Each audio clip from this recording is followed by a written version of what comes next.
Northern Michigan's news leader. This is 9 and 10 News at 6. This pandemic has confirmed and highlighted the deadly nature of these pre-existing inequities caused by systemic racism. The governor held a coronavirus briefing today, declaring racism a public health crisis. It comes as the state confirms 657 new cases, bringing us closer to 85,000. And 2 more deaths were reported, putting the death toll at 6,221. For perspective, at one point, Michigan had the 3rd most cases in the country. We are now around the 18th spot.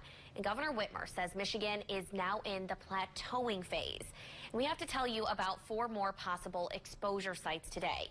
If you were at G's Pizzeria and Deli in West Branch, Mr. Jack's Sports Bar and Grill in East Tawas, and Sunrise Cafe and Cabins in Lupton at the dates and times listed, the health department says you should self-monitor for symptoms. Same goes for the Dunhams in Alpena on July 24th, 25th, and 26th at the times listed. As we mentioned, Governor Whitmer gave another update this morning on the state's fight against COVID-19. She signed an executive directive addressing racism as a public health crisis and created the Black Leadership Advisory Council. She says the pandemic has highlighted inequities caused by systemic racism. And for those hoping for news of loosening restrictions from this briefing, you'll have to wait a little longer. 9 and 10's Eric Lloyd was in on the press conference and has more from Lansing. It's tonight's top story.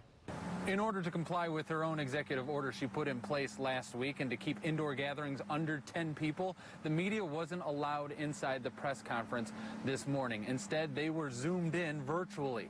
Not every reporter got their question. It was an issue across the board, but I got my question in. Something important to Northern Michigan. The Traverse City region is doing everything asked of it and is showing it in the numbers.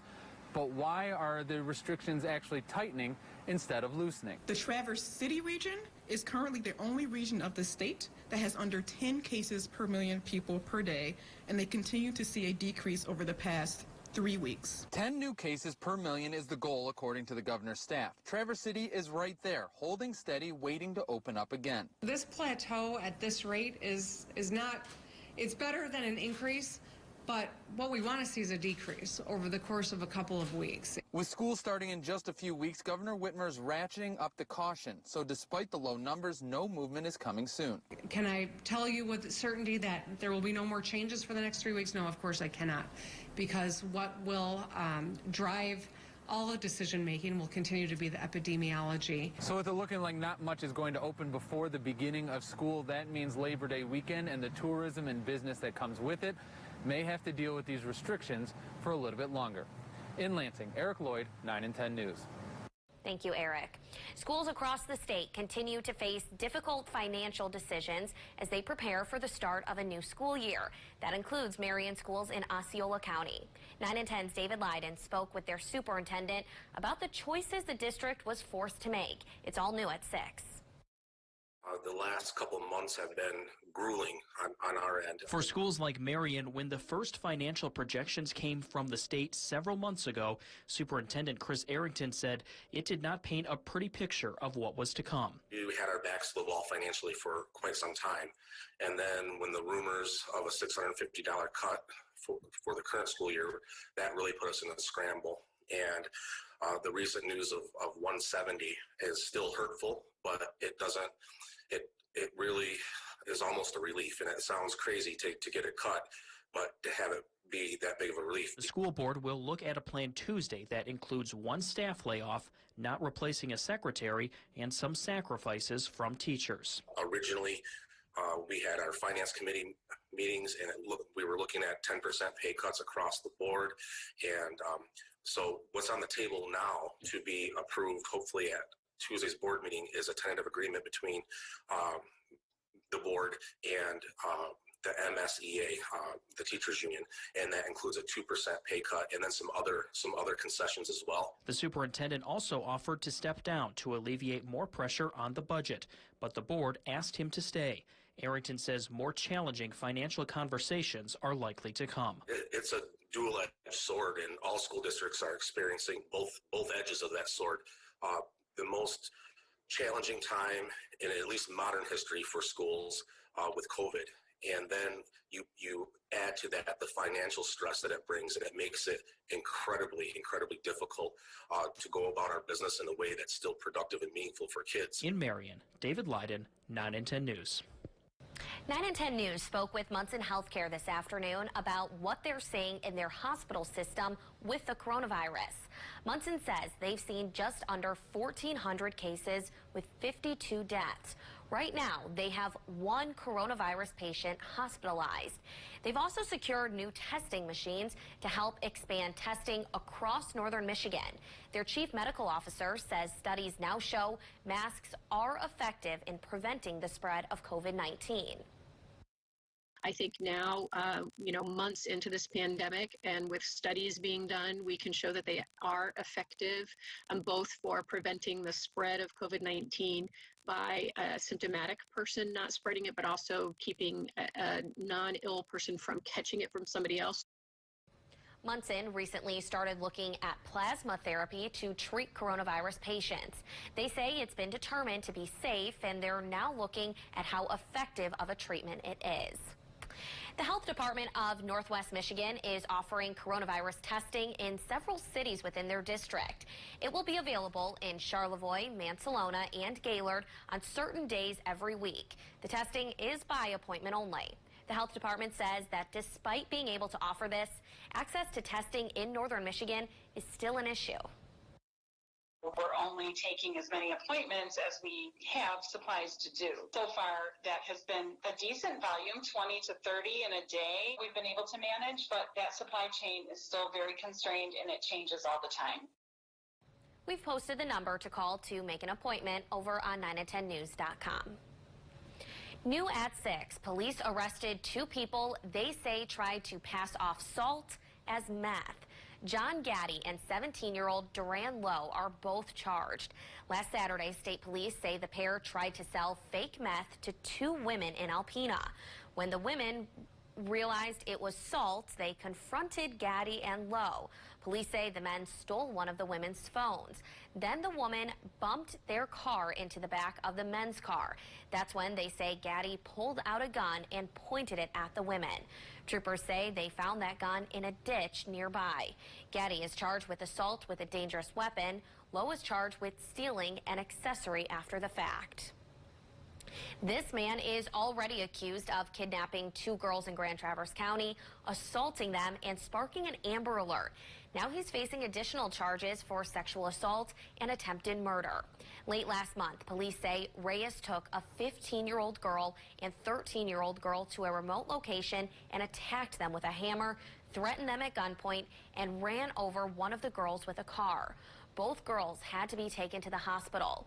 Reyes told police he was arrested while buying drugs he planned to use to commit suicide. Masks, plexiglass, and record absentee voting. Yesterday's primary looked different than any other election in recent memory. And for many clerks in northern Michigan, yesterday's election proved that whether people vote in person or absentee, their teams can run a smooth election. 9 and 10's Christine Canerva spoke to several clerks about how they're using yesterday's election to prepare for November. Everybody pulled together, got the job done, and did it efficiently. Traverse City Clerk Benjamin Meritet says he was impressed with how smoothly yesterday's primary election went, considering the historic number of absentee ballots they received. We had 80.2% of our absentee ballots that we issued were returned. I was really glad to see so many come in at the end there, a strong finish. Meritet says yesterday's election was a good recipe for them to prepare for November's general election. What we're going to do is add even more people, increase our bench strength, add more absent voter counting boards so that we can get the ballots counted as quickly as possible, but while doing it methodically and accurately. Green Lake Township Clerk Judith Kramer says she had less people working in yesterday's election because of the coronavirus pandemic. In November, she says she'll need more volunteers. We will have to have probably two or three more workers in each precinct just to cover how many people will be coming in and voting in November. Dawn Olney, Benzie County Clerk, says after yesterday, she's excited for November. It's just one day at a time, and it's just a stepping stone here that we just now roll in to get the canvass done and move right into preparing for November. For 9 and 10 News, I'm Christine Canerva. Benzie Central School's bond proposal failed for the third time in just 2 years. The district was asking voters for money to renovate its aging buildings. The proposal lost by just about 50 votes. A bond levy would have afforded them $38 million for repairs, new construction, and newer buses. Each election, the district asked for less and less money. The Board of Education says their buildings desperately need repairs and new equipment, but there's no money. Our needs have not changed. I mean, the needs of the district are not going away. You know, they're getting worse and worse, and you know, moving forward, I'm not quite sure where we go from here. The district is looking for a permanent superintendent. When that person is selected, the district will make a game plan about what to do next with the bond proposal. Grand Traverse County has a new drain commissioner. Environmental engineer Andy Smits will take on the new role. He took the win with just less than 100 votes.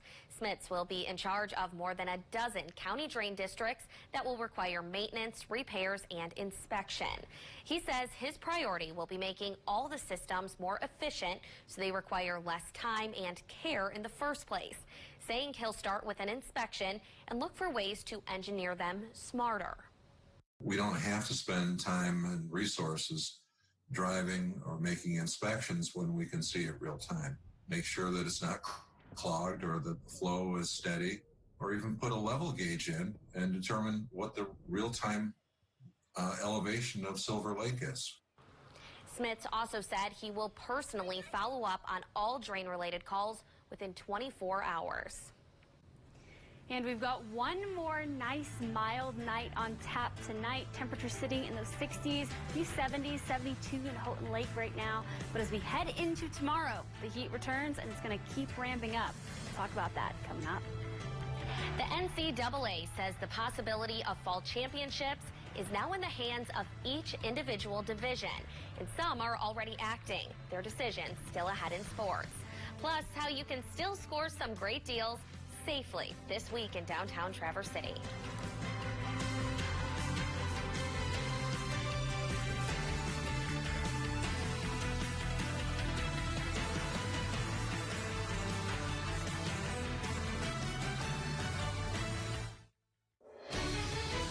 Now, Northern Michigan's most accurate and reliable forecast from the Doppler 9 and 10 weather team. And we've got another great evening on tap here in northern Michigan. Beautiful clear skies over Beaver Island and some pretty calm waters as well. It's a great night to get outside because across the region we're seeing lots of clear skies, just a little bit of cloud cover there moving into the central lower. So we get into the overnight hours, we'll actually see that move out as well. And we'll be looking at some pretty clear skies overnight. Right now temperatures are hovering in those lower 70s. We have a few upper 60s on the board, but everyone is sitting in those really comfortable temperatures. And as we head into tonight, overnight lows will be down in the 40s and 50s once again, which means we have perfect conditions for opening up that window, giving the AC a bit of a break, and enjoying this cool overnight temperatures before we head later into the week when those overnight lows warm up once again. Then we'll be back into those 70s and 80s, and as you head out tomorrow morning, you're going to need to grab that medium coffee because it's going to be a little bit chilly, especially until we get into those afternoon hours. So let's take a look at your Thursday tracking forward. Here we are at 8 a.m. looking at lots of clear skies. This is going to help our temperatures rise pretty quickly as we get into those afternoon hours. Noon, we see a little bit of cloud cover move in, but most of us still holding on to a beautiful day. And then in the evening, just a few more clouds hanging around. But that's pretty much it for your Thursday. The only story there is those temperatures. So with those clear skies comes those rising temperatures back into the 80s tomorrow for some of us. But even more of us will see those 80s by the time we get into Friday and even into the weekend. It's going to be a beautiful sunny weekend, warming us up into those mid to upper 80s. And then we'll even squeeze out some 90s by Monday. So that's ahead of that next system. Once we get past Monday, we start to cool back down. Tonight, overnight lows once again sitting in those 40s and some 50s on the board. 51 in Engadine, 52 in Mackinac City, 50 in Grayling tonight, and 51 in Atlanta, 52 in Manistee, and 53 in Clare. So seeing those nice and calm temperatures does give us a chance for fog tonight. Tomorrow, though, only thing we're looking at are some clouds and some warm temperatures. 79 Detour Village, 78 in Petoskey, 77 in Gaylord, 79 in Lake City. And we're also seeing 77 in Big Rapids tomorrow. Lots of great temperatures on our 3-day forecast, warming up to those 80s finally once again after several days of the temperatures holding in those 60s and 70s. But we're ramping up real quick back into those 80s by the time we get into Sunday. That's when we start to see that first chance of showers build in. Most of that is going to fall into Monday, though, and we'll see those scattered showers move in. Still seeing temperatures rising into those 80s and 90s. We cool off as we head through the rest of the week on the backside of that system. Michigan's longest-serving governor will be honored with a memorial service in Interlaken tomorrow. Governor William Milliken passed away last year at 97 years old. He served as governor from 1969 to 1983. He was born in northern Michigan and has many locations throughout the area named in his honor. We will bring you coverage of tomorrow's memorial at Interlaken's Kresge Auditorium.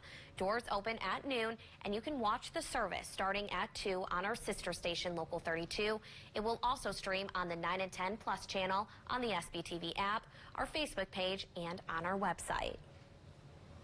It started as a part-time job, but turned into 45 years of traveling all over the U.S., Alaska, and the Gulf of Mexico on 85 boats. We'll share this man's adventures still ahead in this week's Northern Michigan in Focus. It was only supposed to be a part-time job, but one man soon found himself traveling the world. Corey Adkins tells us his story in this week's Northern Michigan in Focus. This is how they unload the logs. 45 years later, I was still out there promising my folks I was going to get a real job someday, and maybe someday I will. Oh man, talk about a life. My name is Lon Calloway. I'm a retired merchant mariner, and I spent over 45 years working all over the United States, Alaska, the Gulf of Mexico, on a wide variety of vessels, 85 in total. It all started when Lon simply wanted to make some money for college. But that all changed when he found that if he worked as a relief worker, working on the boats gave him a lot of freedom. Oh, the money and just the flexibility of being able to kind of work when I wanted. I'd get relationships with the dispatchers from all these different companies, and then I could call them up, tell them that I was available, and they could tell me if they needed somebody, and I could usually get a job within 24 hours of making a phone call. And he learned quickly that not all these jobs were smooth sailing. You had to work it. I had to make sure that they knew I'd take a bad job to get a good job. So I had some pretty horrible boats from time to time. For instance, a tugboat in Alaska named the Lutak Pride. It had garbage bags taped up to the ceiling to keep the water leaking through the deck from running on you when you were in your bunk. You didn't dare take your shoes off because you might have to run for it if something happened and it started to sink. Time is money for the boat companies. Just getting on the freighters can be an adventure. The Ojibwe was the story about the first day I ever stepped on board a freighter. They took supplies and crew members out. The ship would come out of the locks downriver. The Ojibwe would swing up alongside of it, and then with a crane, they'd boom over all the supplies, and then the relief guys would jump on. And for a new guy, it's a pretty intimidating experience pulling up alongside that big sled as it's rumbling down the river and seeing all the action on there and climbing over the rail, and then the Ojibwe pulls away and you're stuck. There you go. Lon has so many stories about his 45-year career. He was convinced to write some of them down. The book I just wrote called Salty, The Colorful Adventures of a Well-Seasoned Sea Dog, has some of my better ones in there. I think it's got something like 27 stories in there about my life at sea on some of the 85 boats that I've been on, and some of the just insane people that I've met along the way. Next week, in part 2 of Lon's story, you'll hear about some of those people, storms he's been through, and how he fell in love on one of those boats. For Northern Michigan in Focus, I'm Corey Adkins. Some deals, a chance to win your own shopping spree, and all done in a safe way. Next at 6, the changes you'll see during Traverse City's annual street sale this week. One of Front Street's longest running events is switching things up this year. Downtown Traverse City's annual street sale will be moved indoors. And instead of being just one day, the sale will run all this week. The Downtown Development Authority made the changes in response to Governor Whitmer's executive orders limiting large public gatherings. All of the sales will be inside each store with no outside tents or tables like you may have seen in the past. There's always growing pains when there's a lot of changes, but there's been overwhelming heart swell around a community getting together to support our downtown, and this is the heart of our community, I think. The DDA is also giving away $1,000 to spend in and around Front Street. Just take a picture when you're there and tag the DDA on Facebook or Instagram to win. The possibility of college sports fall championships are now in the hands of each division. We break it down for you next in sports.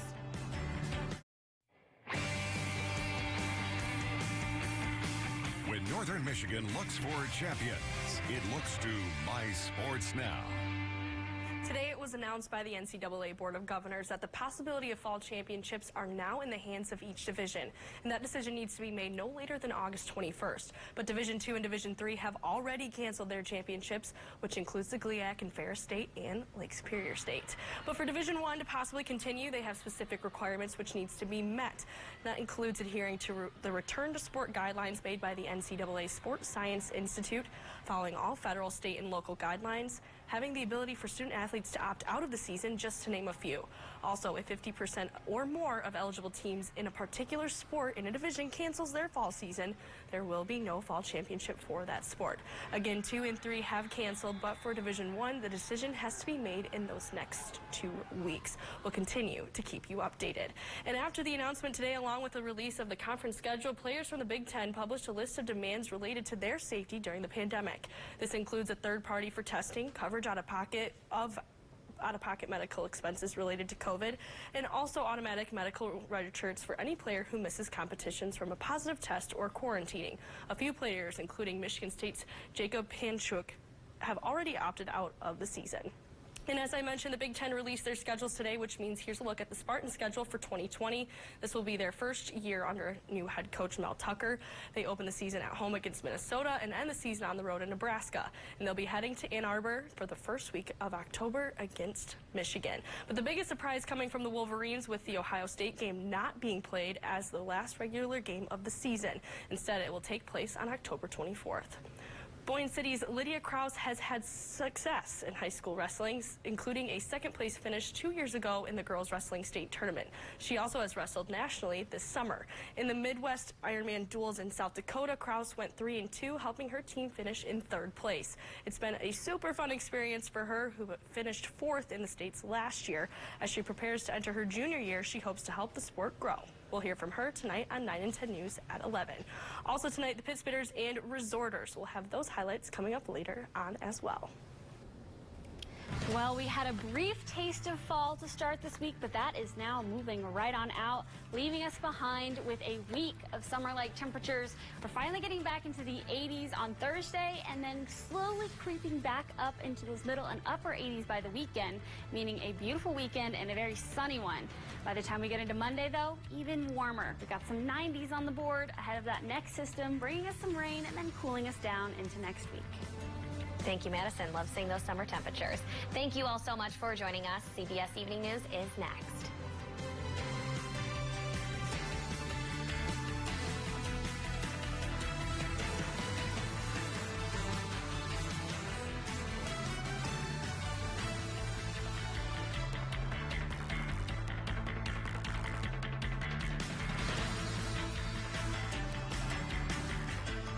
Access 9 and 10 News anytime, anywhere. Watch live on SB TV or listen on enabled devices. Get the Doppler 9 and 10 weather app, plus the best in local sports on the My Sports Now app. 9 and 10 News, Northern Michigan's news leader.